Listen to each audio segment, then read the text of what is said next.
Pour Rénovation, le sujet est au cœur du système. C'est le noyau autour duquel gravite son environnement.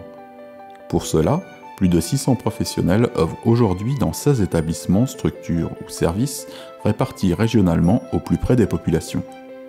Nos établissements sont situés dans des zones géographiques non isolées, ouvertes, au cœur de l'environnement familier.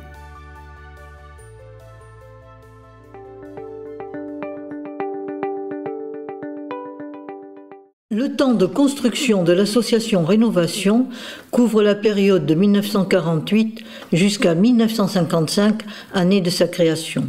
Nous pouvons affirmer que les valeurs fondamentales ont été portées par les idéaux d'une poignée d'illuminés, aspirer à la fin de la Seconde Guerre mondiale à une vie nouvelle, rechercher du sens à un moment tragique de l'histoire autour de principes partagés. Elle s'appuyait sur les idées, les désirs profonds d'hommes et de femmes militant au sein du mouvement Vie Nouvelle, prenant la suite d'actions engagées dans la résistance. Les bases éthiques du mouvement étaient liées à une sensibilité humaniste et sociale et à la reconnaissance que la personne et son appartenance à la communauté sociale étaient indissociables. Jean Hassler est militant, particulièrement sensible à la situation difficile des enfants de la guerre, adolescents intelligents en crise, qui ne sont plus supportés ni dans leur famille ni dans les classes ordinaires. Jean Hassler décide fin 1953 de créer une institution spécialisée. Il a rencontré à l'Institut de psychologie de la Sorbonne le professeur Heuyer, clinicien en neuropsychiatrie. Il travaille avec les docteurs psychiatres Roger Bargue et Marc Blanc, ainsi qu'avec Roland Doran, enseignant à l'Institut d'études psychologiques et psychosociales de Bordeaux. Ce seront les représentants qui vont permettre la reconnaissance par les pouvoirs officiels de l'époque, éducation nationale, justice, santé publique, d'une association privée, loi 1901, au nom fortement symbolique, Rénovation. La mission de Rénovation est d'apporter à de jeunes adolescents présentant des personnalités fragiles, parfois déstructurées, et vivant dans des milieux défavorables à leur évolution, de leur apporter des soins spécialisés, leur permettant de surmonter par eux-mêmes leurs difficultés. Ces difficultés, liées à des carences ou des conflits d'ordre éducatif, psychologique ou social, et parfois même des atteintes à leur santé mentale, les empêchant d'acquérir un équilibre satisfaisant, lié à un meilleur développement de leur personnalité.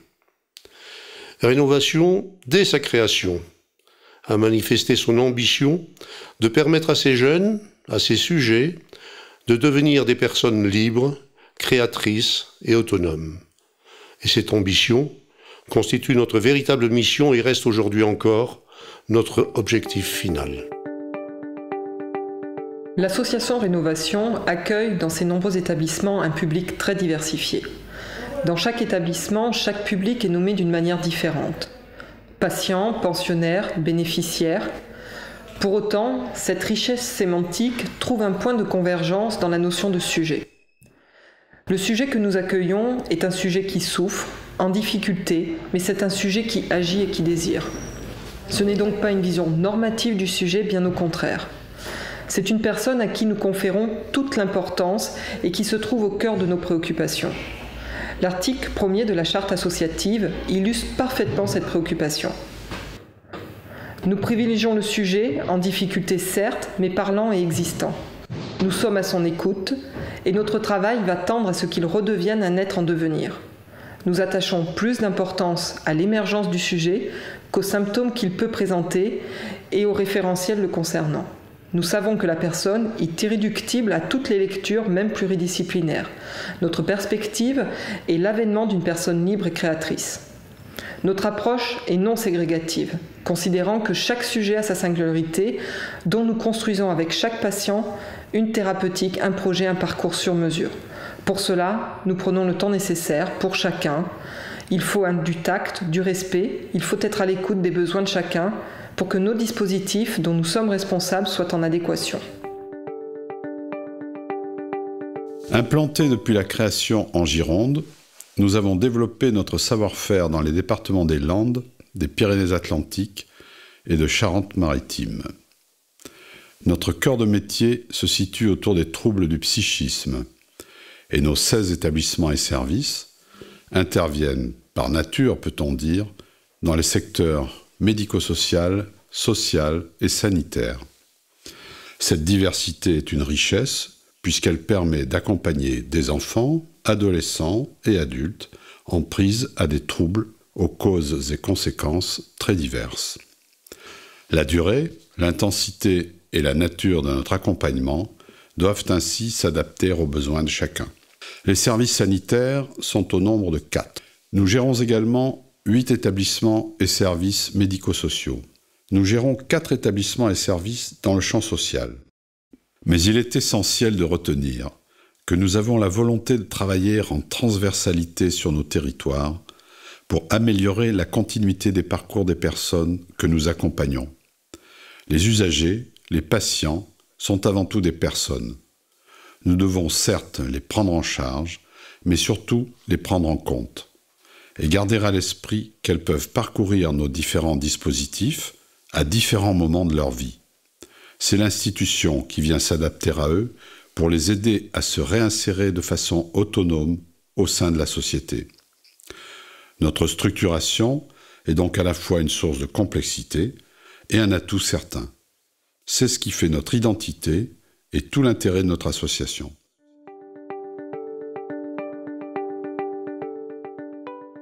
Le travail avec les familles est inscrit dans le projet de soins des établissements. En effet, nous savons que la maladie mentale est source de marginalisation. Nous avons fait le choix thérapeutique de travailler dans une grande proximité avec les familles, afin que les liens perdurent ou se reconstruisent. Lorsqu'un jeune patient est pris en charge, nous partons du postulat que sa famille est indissociable du processus de soins. Le séjour, basé sur le principe d'une séparation thérapeutique, doit être une démarche concertée, suffisamment anticipée, élaborée et acceptée par l'adolescent et ses parents. Cette séparation s'inscrit dans une modalité d'aménagement du lien.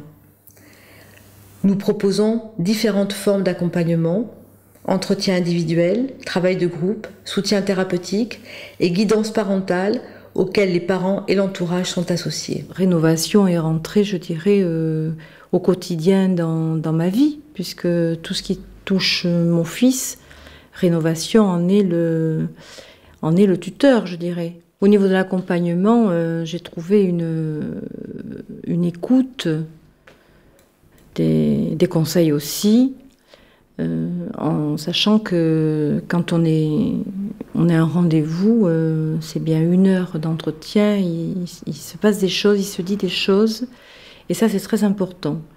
L'avantage aussi de Rénovation, c'est qu'ils ont un service qu'ils ont développé au sein de l'établissement avec le parent sans l'enfant. Un point important, c'est les familles d'accueil. C'est pas anodin quand on met un enfant en famille d'accueil. Moi, je vois Thibaut, il avait été mis dans un foyer. C'est là où sa maladie a été révélée. Le foyer n'était pas adapté par rapport à son cas spécifique. Et quand on a pu comprendre qu'il souffrait d'un trouble du comportement, j'ai pu rentrer en contact avec Rénovation et je me souviens de m'être présentée à l'établissement comme ça en poussant la porte sans savoir ce qu'il y avait derrière. J'ai été très très bien reçue. C'est un enfant qui n'est pas dans la norme, qui n'est pas dans la classique. C'est la destruction de toute façon. C'est la destruction de la famille. Donc Rénovation essaie de reconstruire les liens et reconstruire la famille. Je m'appelle François, je suis à Rénovation depuis 4 ans, 3 ans au foyer, et ça va maintenant faire 1 an que je suis à l'appartement thérapeutique. Je suis venu parce que j'ai des troubles un peu psychologiques qui font que j'ai du mal à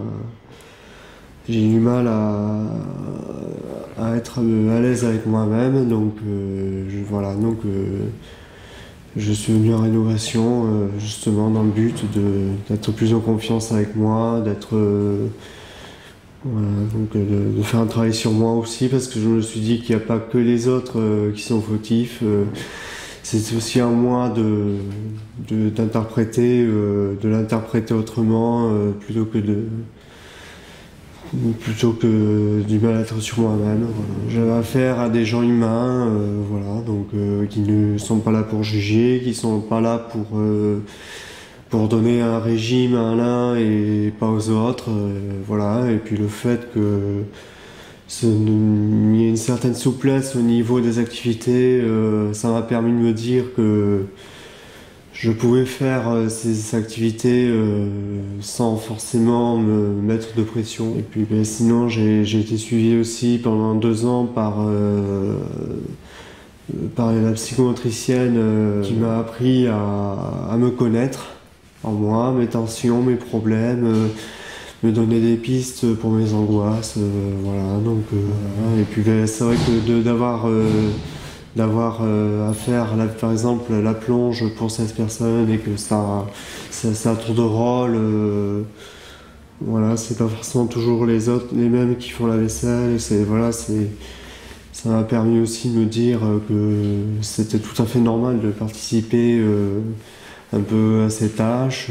J'ai fait mes essais en studio qui ont débouché justement sur les appartements thérapeutiques. Ça permet de pouvoir commencer à devenir autonome et savoir comment réagir quand on est seul en appartement. Et puis voilà, ça m'a permis d'être un peu au calme de temps en temps.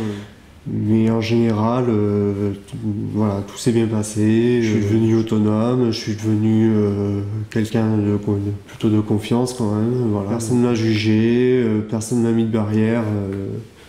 Voilà, j'ai pu avancer en étant aussi encadré. Voilà, donc je suis plutôt content de mon parcours. Voilà.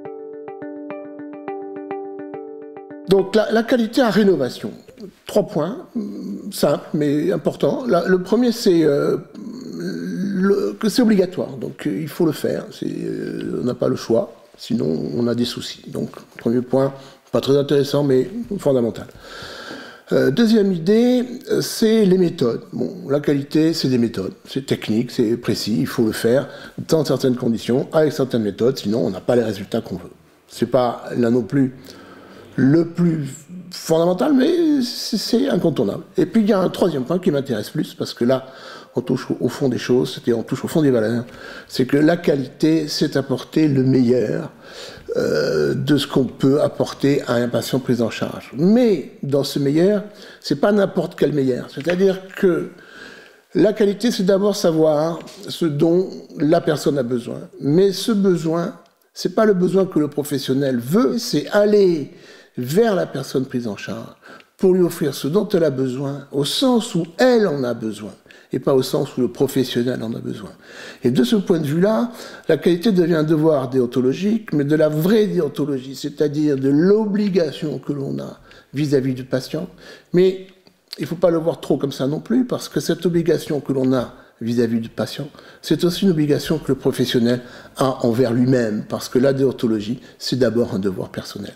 Et donc la qualité, au sens de rénovation, c'est une forme de mise en œuvre des valeurs fondamentales de rénovation. La recherche d'excellence est notre préoccupation. Se remettre en question, progresser, s'améliorer, tout cela implique de se former, de partager, d'échanger, d'innover. Chaque année, plus de 16 000 heures sont dédiées à la formation. En 1992, nous avons ouvert notre propre service interne de formation et celles qui sont organisées sont ouvertes à tous les professionnels du secteur. Nos actions de formation sont pensées en fonction d'un environnement qui évolue et les échanges de compétences entre professionnels de différents établissements et services sont recherchés. Chaque année, l'association détermine ainsi des axes transversaux de formation permettant des échanges de pratiques et visant à promouvoir les bonnes pratiques qui seront mises en œuvre par les équipes. Nous avons aussi pour politique réaffirmée chaque année d'accueillir de nombreux stagiaires dans l'ensemble de l'association pour leur faire connaître le secteur, mais aussi pour nos propres études. Enfin, nous organisons depuis longtemps notre conférence d'automne sur des questions qui concernent les évolutions des publics et des pratiques éducatives et soignantes. L'objectif est d'ouvrir le spectre, d'élargir le champ de vision de nos salariés, comme d'autres partenaires, et de confronter les points de vue. Donc au sein de l'association Rénovation, qui comprend 600 professionnels, il est important de pouvoir maintenir des relations sociales durables. Donc nous sommes à l'écoute de chacun des professionnels, ainsi que des élus et des partenaires sociaux.